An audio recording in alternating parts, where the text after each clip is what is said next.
On April 7, 1945, the Imperial Japanese Navy possessed a weapon that defied logic. It was not a ship so much as a floating mountain of steel.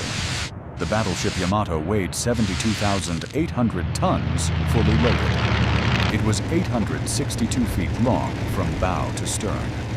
It was armed with 9 18.1-inch main guns, the largest and most powerful naval artillery ever installed on a warship anywhere in human history.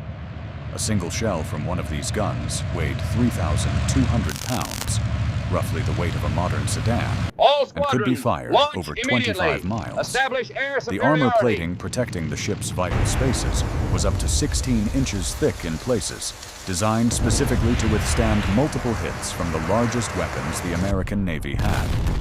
The men who built her, the officers who commanded her, and the sailors who served on her believed with absolute certainty that the Yamato was unsinkable by the weapons of the air. They were wrong. It took 2 hours. The American pilots who would prove them wrong did not fly anything resembling a mechanical marvel. In the spring of 1945, the primary torpedo bomber of the United States Navy was the Grumman TBF Avenger. It was a massive, ungainly aircraft. It was the heaviest single-engine plane of the war. Fully loaded, it weighed nearly 18,000 pounds. It had a wingspan of 54 feet. It required a large, powerful engine just to get off the deck of an aircraft carrier. But even with that engine, it was incredibly slow. The Avenger's top speed was around 275 miles per hour. But when flying low and preparing to drop a heavy torpedo, its speed dropped dangerously close to 150 miles per hour or less. To the fighter pilots flying the sleek, lightning-fast Corsairs and Hellcats, the Avenger was an embarrassment. It was loud, it handled like a dump truck in a dogfight, and it was a massive target. The crews who flew the Avenger had a different perspective. They did not call it a marvel. They had several nicknames for it, most of them unprintable, but the most common polite one was the flying coffin. This nickname was not born out of affection. It was born out of statistical reality. To understand why a torpedo bomber was considered a death trap, you have to understand the geometry of a torpedo attack. A dive bomber approaches its target from high altitude, pitches down into a near-vertical dive, drops its bomb at the last possible second, and pulls away, using the speed gained in the dive to escape. It is terrifying, but it is fast. A torpedo bomber doesn't have that luxury. The Mark 13 torpedo carried by the Avenger was a sensitive, incredibly finicky piece of machinery. If dropped from too high, the internal gyroscopes would shatter on impact with the water. If dropped too fast, the torpedo would tumble and sink.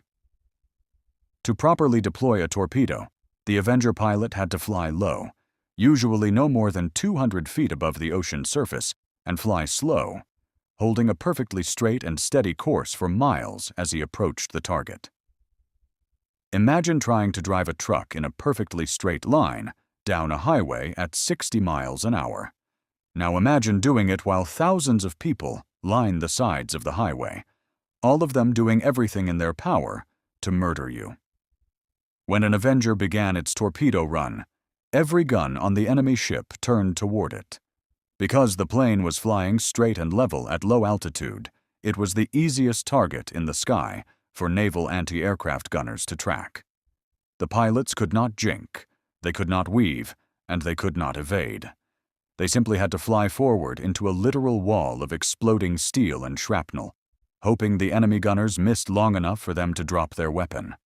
At the Battle of Midway in 1942, the predecessor to the Avenger, the Devastator, had been effectively wiped out. Of the 41 Devastators launched at the Japanese fleet, 35 were shot down. The Avenger was tougher, faster, and better armored than the Devastator, but the grim mathematics of the torpedo run had not changed. You flew slow, you flew straight, and you died. That was the reputation.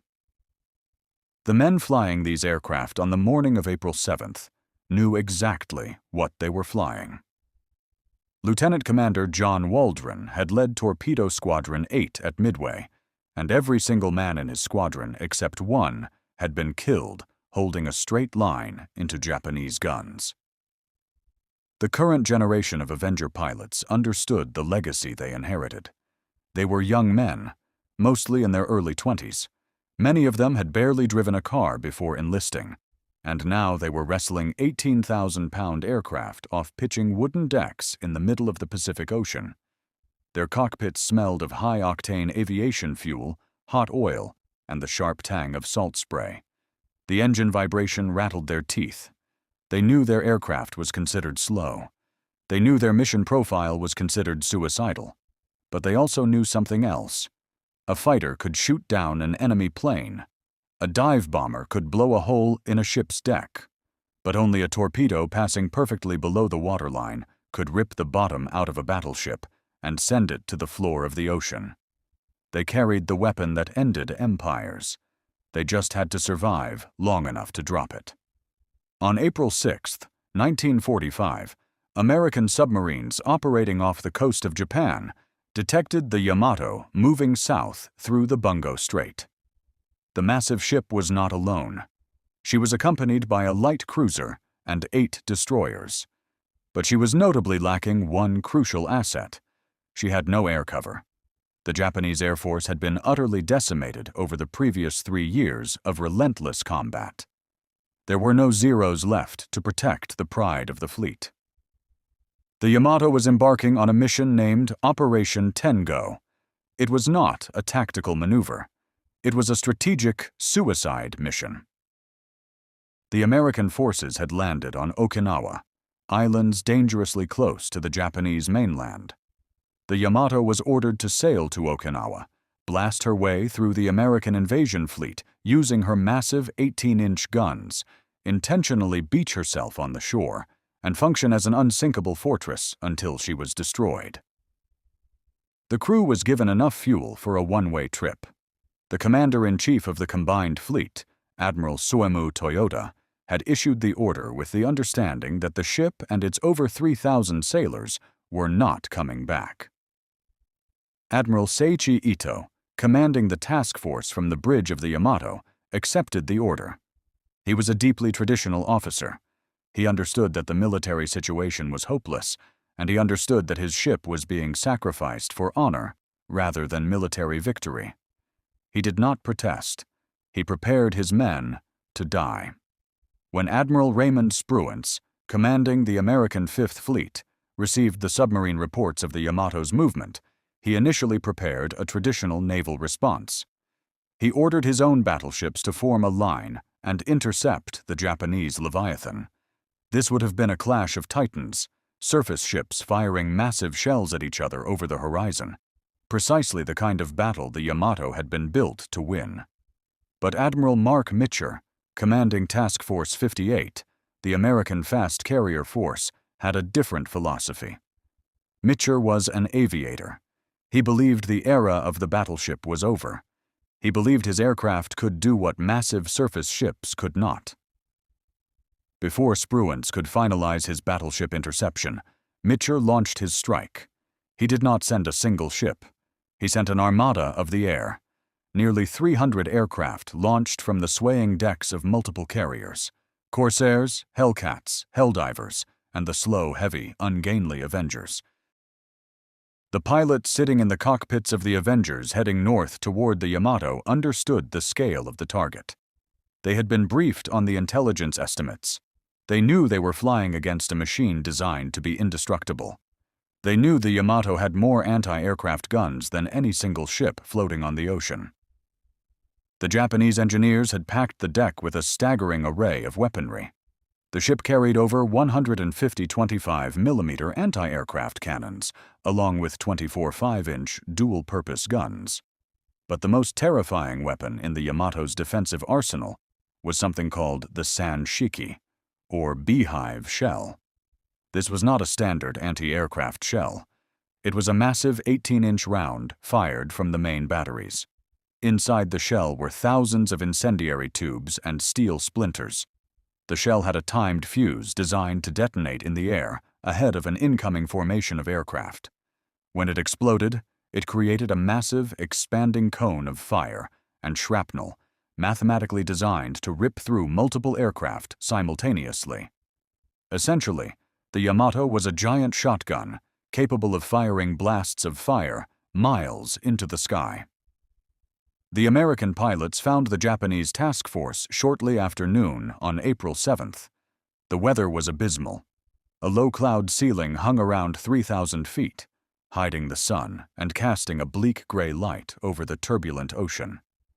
Rain squalls swept across the water, reducing visibility to a few miles. It was exactly the kind of weather that made coordinated, high-altitude attacks impossible. The dive bombers would have to drop dangerously low before they could see the target, losing the crucial speed of their dives. The fighters would be severely limited in their ability to suppress enemy fire from high angles. But for the Avenger crews, the weather was not entirely a curse. The low clouds provided cover. They could approach the immense battleship hidden in the gray soup until the last possible moment. The element of surprise was the only armor the flying Coffin possessed. Leading one element of the attack was Lieutenant Thomas Chandler. Chandler was 24 years old. He looked like an accountant.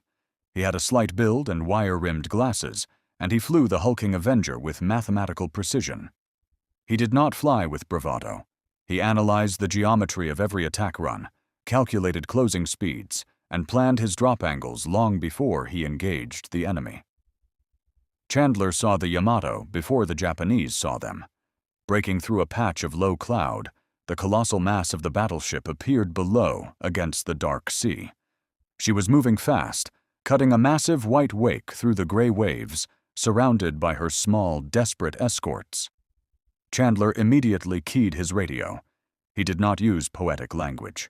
He gave a cold, tactical order. He called his squadron to descend.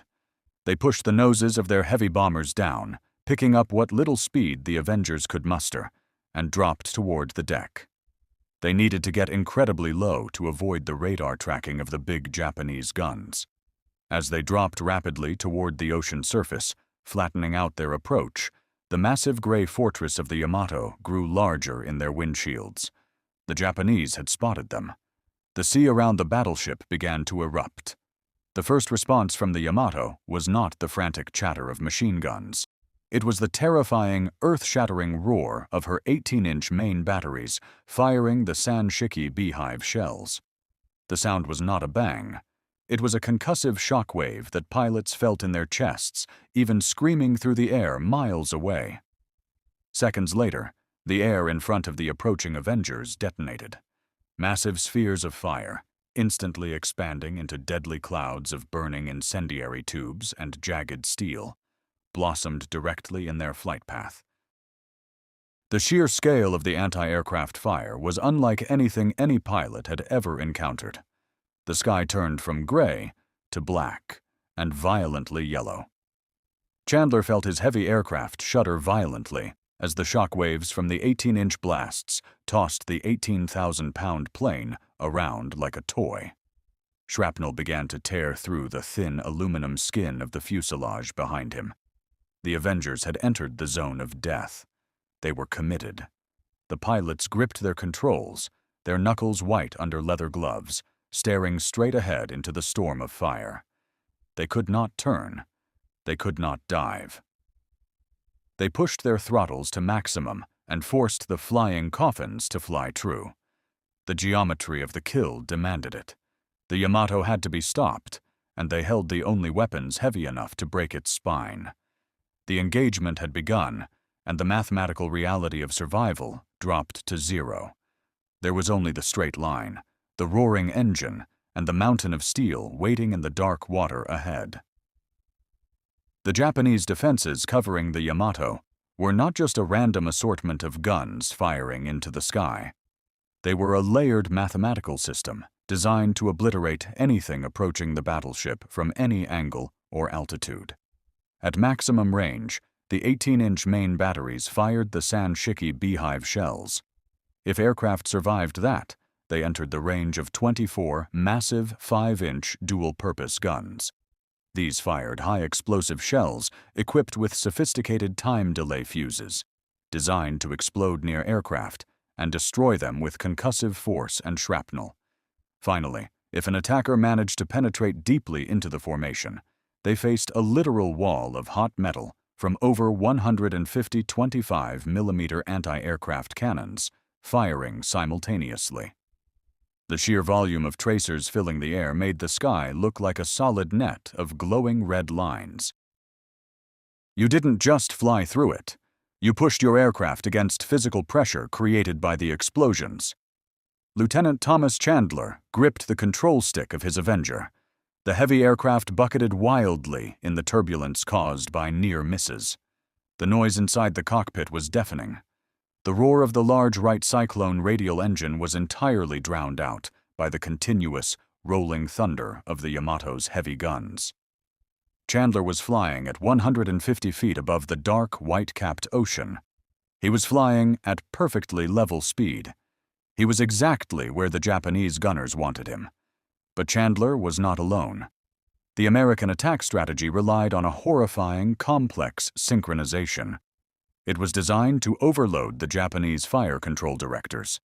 While the Avengers came in low and straight, the sleek Corsair and Hellcat fighters screamed down from above, firing their .50 caliber machine guns not to sink the ship, but to slaughter the exposed anti-aircraft crews on the Yamato's decks.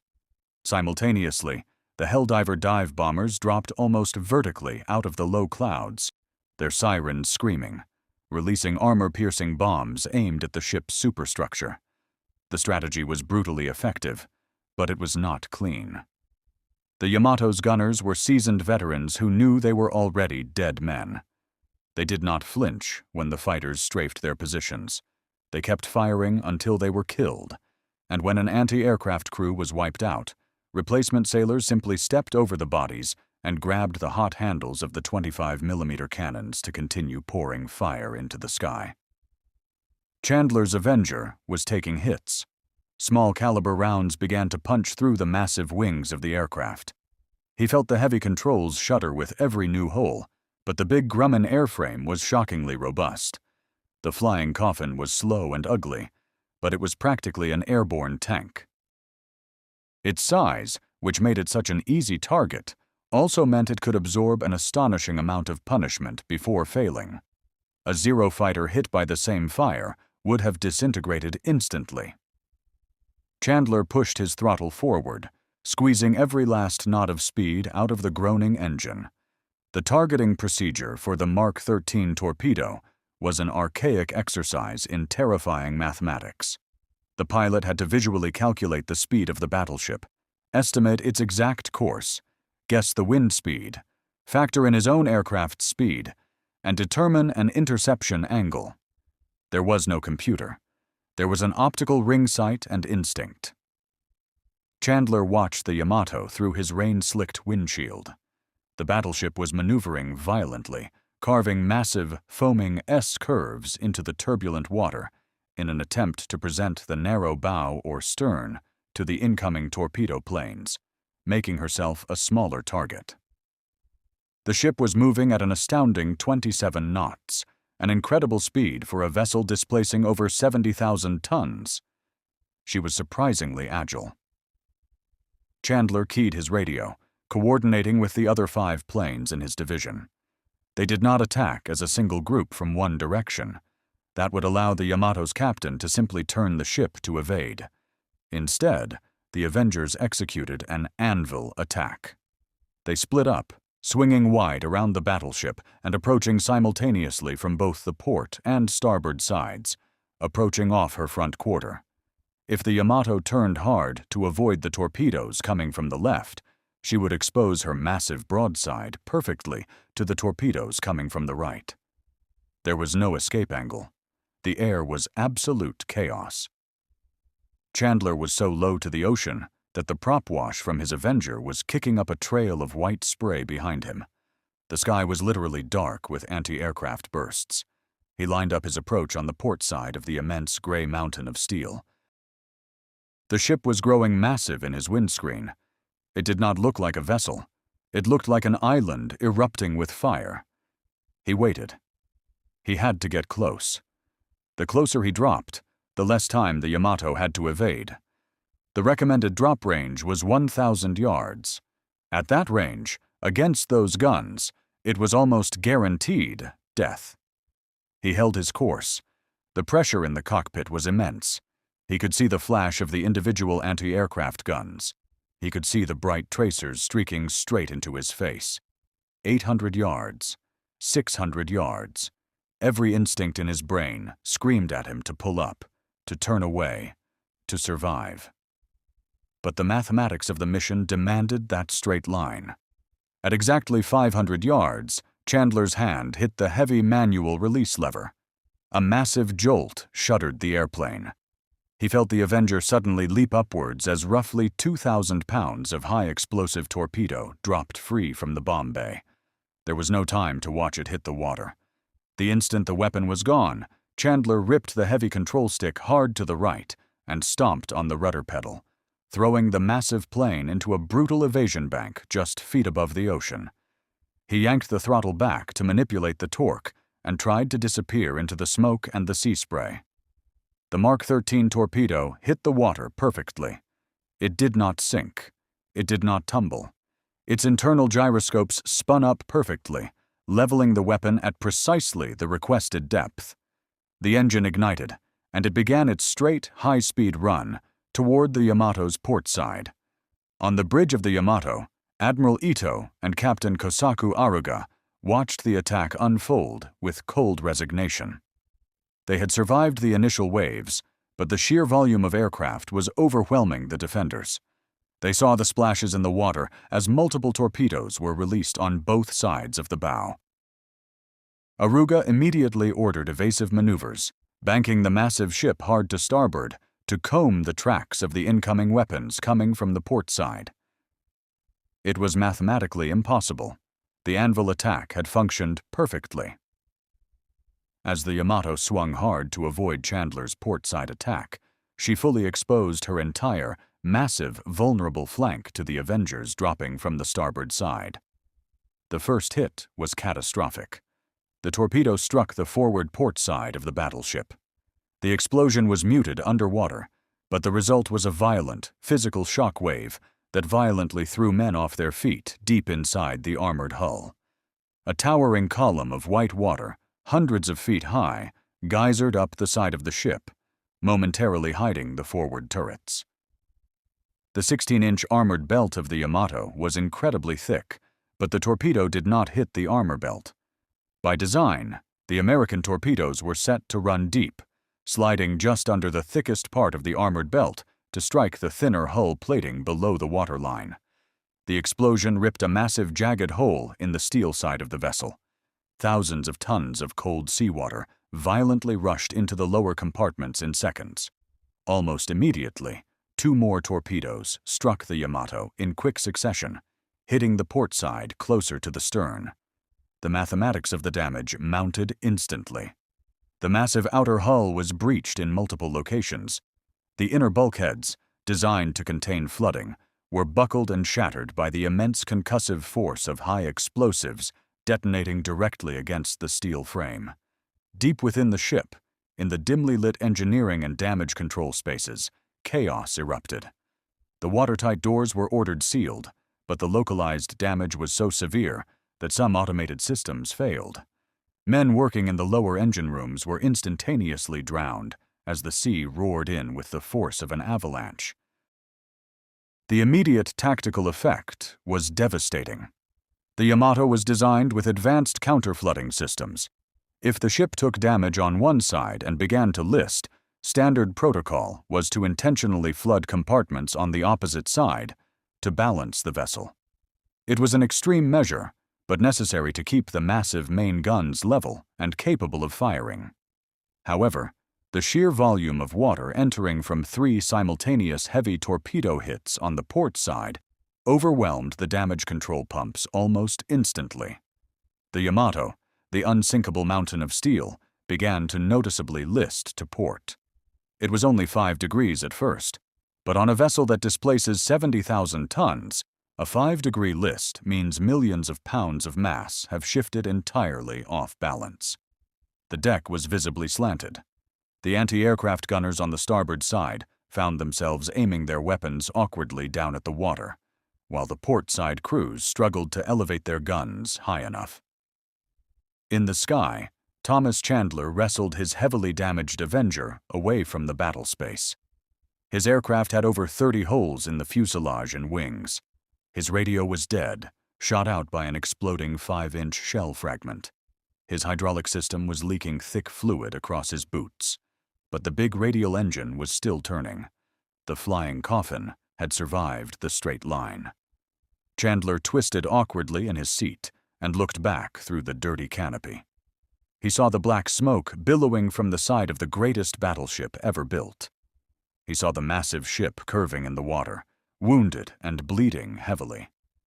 The Avengers had done their job. They had cracked the armor. They had fundamentally broken the structural integrity of the floating fortress. But the Yamato was not dead. She was simply wounded, and a wounded Leviathan was still dangerous. The final brutal reality of the mathematical equation was still to come, and the second wave of Avengers was already dropping down from the clouds. By 1:45 p.m. on April 7, 1945, the Yamato was no longer an aggressive weapon. She was a wounded animal fighting for survival. The first wave of Avengers had fundamentally altered the geometry of the battle by introducing a catastrophic variable, a severe list to port. The ship was tilting dramatically. To a casual observer, a listing ship simply looks crooked. To a naval engineer, or to a torpedo bomber pilot, a list changes everything. The Yamato was designed with her thickest armor belt situated directly on the waterline. This was meant to stop torpedoes from penetrating the vital engineering and magazine spaces. But because the ship was now leaning heavily to the left, the starboard side was lifted out of the water. The protective armor belt, weighing thousands of tons, was now elevated in the air. What lay exposed beneath the surface was the relatively thin, unarmored lower hull and the vulnerable bottom of the giant vessel. The American commanders directing the air assault from high altitude saw this instantly. They did not order the remaining strike waves to attack randomly. They ordered a surgical strike. The next incoming squadrons were specifically directed to target the exposed starboard side of the Yamato, aiming perfectly for the soft underbelly that was now exposed because of the list. At 1:59 p.m., the second heavy wave of Avengers descended from the squalls. They did not face the orderly, layered defense that Thomas Chandler had navigated an hour earlier. The Yamato's anti-aircraft fire was still fierce, but it was chaotic. Entire batteries were out of ammunition, their crews dead or wounded. The dramatic list of the ship meant that many of the 25mm anti-aircraft guns could not physically depress far enough to target the low-flying planes, while the guns on the opposite side were pointing uselessly into the sky. The massive 18-inch main guns were completely silenced. The ship was dying. The pilots of the second wave pushed their flying coffins down to a mere 100 feet above the churning ocean.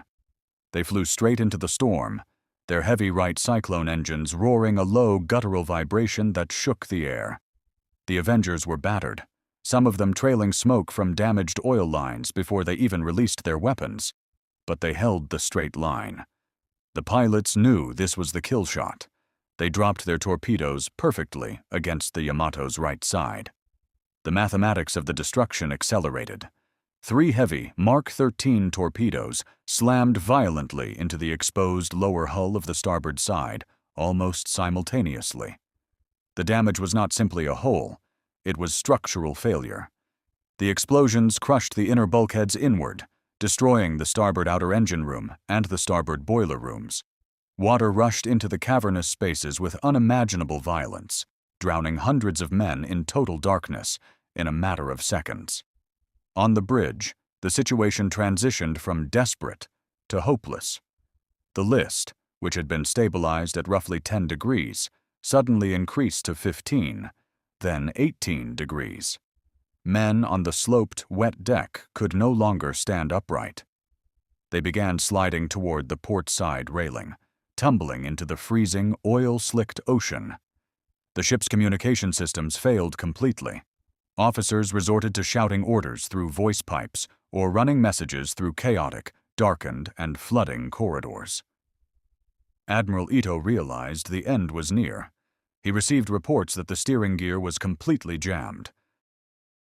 The Yamato was locked in a slow, agonizing port turn, completely unnavigable. She was dead in the water, listing heavily, and burning furiously from dozens of bomb hits on her superstructure. He issued an order that no naval officer ever wants to give. He ordered the starboard outer engine room intentionally flooded to try and counter the severe port list. It was a horrific, apocalyptic command. Hundreds of Japanese sailors were still fighting for survival down in those starboard compartments, trapped by jammed doors and rising water. Ito knew entirely what his order meant. By flooding those specific spaces, he was intentionally drowning his own men to keep the ship upright for a few more minutes. The valves were opened. The sea rushed in, extinguishing the lives of the men below in horrific silence. And it did not work. The list continued to increase. 20 degrees, 25 degrees. The ship was rolling over. At precisely 2:05 p.m., the final wave of Avengers arrived. They found a target that barely resembled a warship. The Yamato was heavily down by the bow, leaning 28 degrees to port, completely engulfed in thick, oily black smoke. Fire from the bomb strikes raged uncontrollably from bow to stern. The remaining anti-aircraft gunners were firing blindly through the smoke, their barrels glowing red-hot, refusing to abandon their weapons even as the deck tilted beneath their feet, an impossible angle. The American pilots didn't need a complex anvil attack anymore. The Yamato was practically stationary. They flew in from the port side, skimming the waves, dropping 2 more torpedoes perfectly into the midsection. These hits were the fatal blows. The explosions completely shattered the port side integrity. The ship rolled heavily over 30 degrees. Captain Aruga ordered the ship abandoned. There was no widespread panic, simply grim acceptance. Men began throwing themselves off the high side of the tilting deck into the water, while others simply lashed themselves to their battle stations, choosing to go down with the Emperor's pride. Admiral Ito shook hands with his remaining staff officers, turned precisely to face the front of the bridge, and remained standing perfectly still as the world titled violently sideways. Captain Aruga requested to be tied to the binnacle on the compass deck, ensuring he would absolutely sink with his command. The Yamato rolled completely over on her side. The massive red underbelly of the ship breached the surface of the ocean for a terrifying moment. And then, gravity took the 78,000-ton Colossus. The ship capsized fully over. But the Yamato's incredible geometry contained one final, monstrous variable. As the ship rolled upside down, and the massive 18-inch turret mechanisms broke loose from their foundations deep inside the armored citadel, something catastrophic occurred. Exactly what caused it is still debated by naval historians. Perhaps an electrical short, perhaps burning fuel reaching the forward magazines, or a shell detonating from the violent shift. At 2:23 p.m., the Yamato vanished in a blinding flash of white light. The No. 1 forward magazine, containing over 1 million pounds of high explosives intended for the massive 18-inch guns, detonated simultaneously. The explosion was so violently colossal that it tore the battleship completely apart underwater and sent a mushroom cloud of fire and smoke 3.5 miles into the dark sky.